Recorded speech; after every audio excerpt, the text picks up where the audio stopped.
పనే దైవం అనుకుంటే నీకే దేవుడు అవసరం లేదు.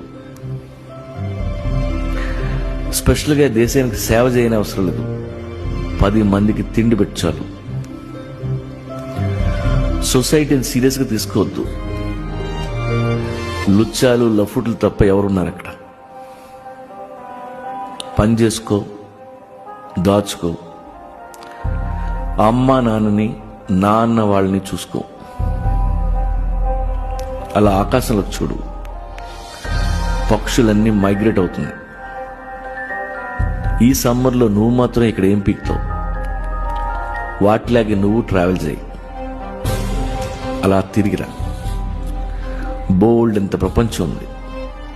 ఎన్నో చూడొచ్చు, ఎందరినో కలవచ్చు.